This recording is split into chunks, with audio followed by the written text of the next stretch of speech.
Yeah. Okay. Good to go? We're good to go. Okay. Just waiting. He said he's gonna put on the crowd first. All right.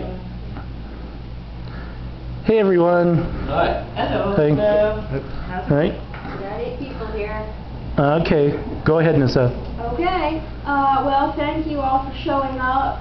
You know, I'm really glad that everyone could make it. And my name is Mrs. Search, and I live in Ashton, Wisconsin. And I'm not originally from around here. Originally, I'm from the East Coast, and I never thought I would end up here. But I'm glad that I did, though. And the reason why I'm glad I ended up here actually has to do with what I'm going to speak about. You see, I've always loved animals, but I didn't realize how good they could be as an outlet for communication until I came here. You see, when I first moved here, I didn't know very many people, so I didn't really have anyone to talk to.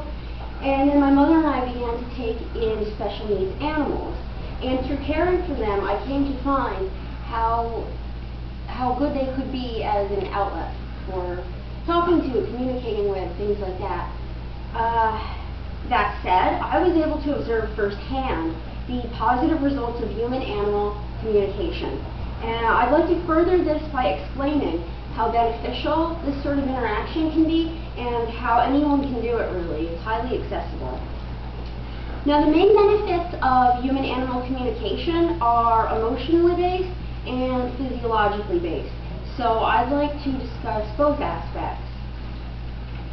Now, this is my visual aid, and it reflects the results that were found from a study published by Society in Animals Journal of Human Animal Studies. When they surveyed people, it showed that the top 2 reasons people cited for keeping a companion animal were, number 1, I would be lonely without my pet, and number 2, helps keep me active. Now, I think that these are relevant statistics because they reflect the emotional and physical components that I'm going to explore. To start, I would like to give the emotional end of things. The benefits in that area are multifaceted, serving different needs for different people. Those in a traditional family-based household can benefit because an animal can aid in a child's development.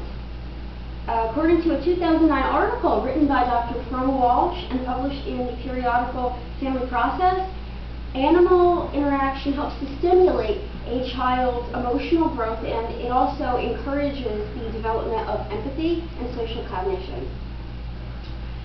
It also benefits people with certain psychological conditions.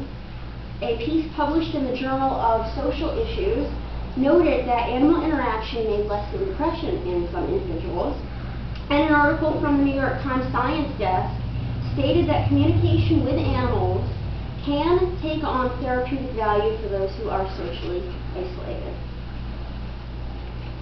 The ill and the elderly are also a group that can be benefited. From the previously mentioned Journal of Social Issues article, it was noted that the presence of an animal can impart a sense of non-judgmental and unconditional support that may be otherwise unmet in a person's life. And likewise, in Dr. Fro Walsh's article, it was stated that in a nursing home setting, it's been shown that animal interaction can help to alleviate loneliness and agitation in patients. So now that I've gone over some of these psychological aspects, I'd like to take a look at the physical components. Biochemical changes have been observed. According to an article published in a 2010 issue of American Fitness magazine, mood-related chemicals such as serotonin and dopamine have been shown to increase upon interaction with animals.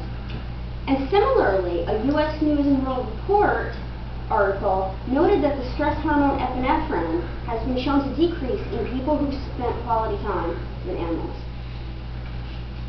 Some cardiovascular improvements have been reported.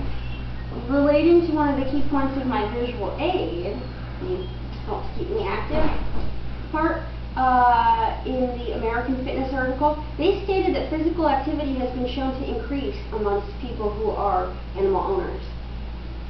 And further, according to U.S. News and World Report, a study conducted by UCLA's critical care department found that heart patients who were visited by therapy dogs had a 10% drop in their blood pressure. So, I thought that was pretty interesting. Also, one last point about this, the usage as a recovery and rehabilitation aid.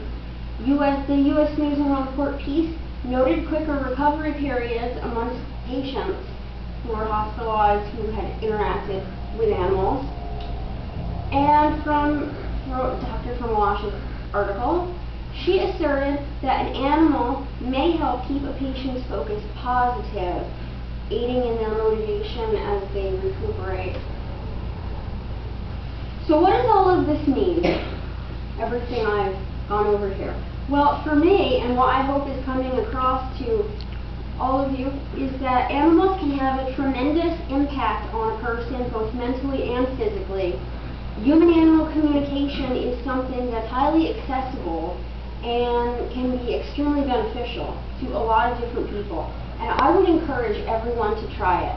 Even if you don't have a pet of your own, I would say, just go visit a shelter or offer to pet sit for a neighbor or something, because it's time well spent and it's certainly worth a shot. And there you have it.